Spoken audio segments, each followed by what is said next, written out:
Saya bahagia pula dapat berjumpa dengan Anda semua para onliner daripada Universitas Ciputra, ya CEO. Benar-benar saya bahagia. Dan dari laporan yang kami peroleh bahwa minat untuk UC-EO ini makin bertambah. Sudah puluhan ribu yang mengikutinya. Saya benar-benar senang karena usaha kita dapat diterima dengan baik. Nah, saya meneruskan lagi tentang makna daripada sajak yang kami sampaikan pada waktu yang lalu. Punya mata namun tidak melihat, melihat tetapi tidak mempunyai arti dan seterusnya. Dan kemudian sudah berkesan tapi tidak bertindak.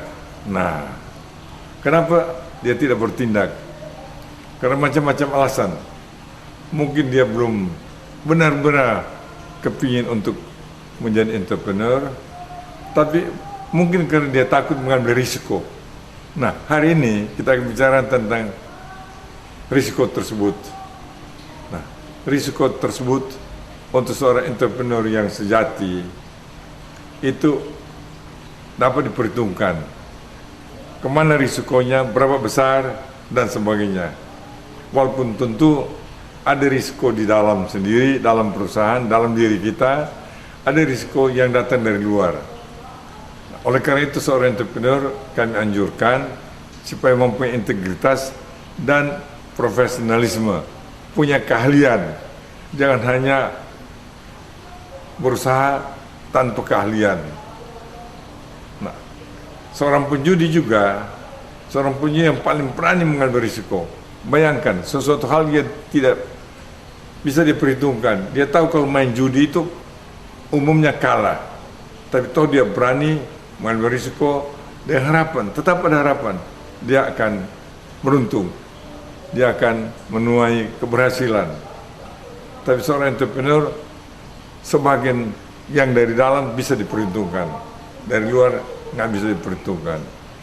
Oleh karena itulah, sebelum kita bertindak, kita hitung tentang market, tentang keuangan, tentang produksi, tentang sumber daya manusia, tentang wawasan. Nah, kita harus hitung betul-betul. Kalau kita sudah bisa berhitung, ya, maka kita akan berani mengambil risiko tersebut. Lebih berani kita. Dan sebelum kita bertindak, nah, harus dipikirkan juga. Kalau perhitungan kita meleset, bagaimana kita harus mengatasinya? Seperti orang berperang, yang mikir kalau saya menyerang, menang, hanya mikirkan menang. Tapi kalau saya dikalahkan dalam suatu pertempuran, apa yang saya harus lakukan? Kalau saya kalah dalam suatu peperangan, apa kita harus lakukan? Begitu banyak contoh.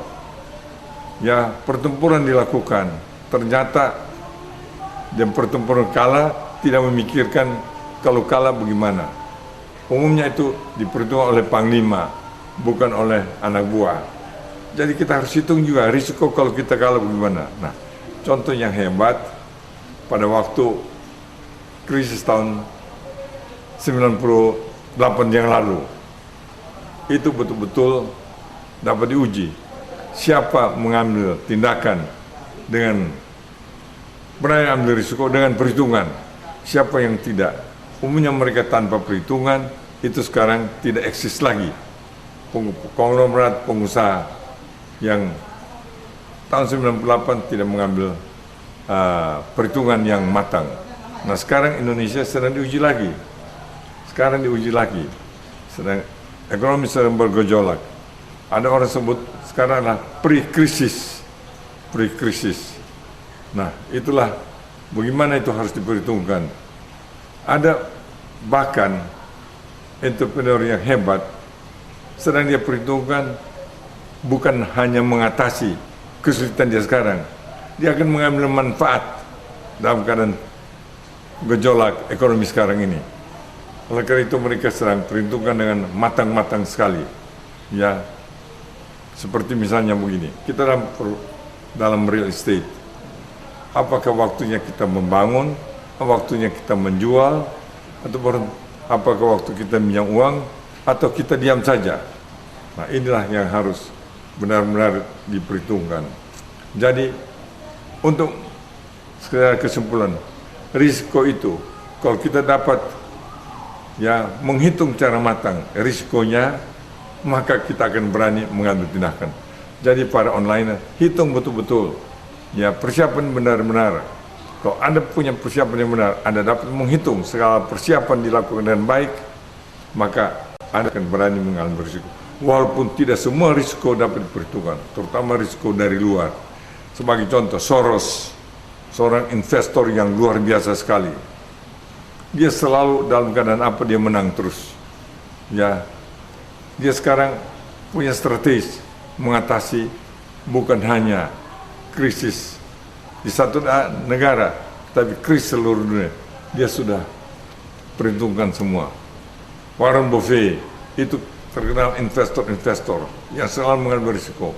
Mereka bertumbuh terus. Nah, mereka tidak punya usaha sendiri. Mereka beli perusahaan yang lain. Jadi perusahaan yang lain itu, manajemen yang lain yang melakukan perhitungan, presentation sama dia lihat, wah ini benar, dia investasi. Tanpa punya perusahaan, tanpa perusahaan yang bersifat produksi, dia hanya sebagai investor, dia terus berkembang, karena dia punya wawasan yang hebat. Jadi entrepreneurship tersebut punya wawasan. Anda mulai mengambil risiko dengan menghitung yang cermat tentang wawasan, tentang vision. Ekonomi besok, lusa, tahun depan akan menjadi bagaimana. Bukan saja menunggu, seperti seorang bebek menunggu saja untuk ditembak, untuk terjang oleh anjing. Dan benar-benar sudah diperhitungkan.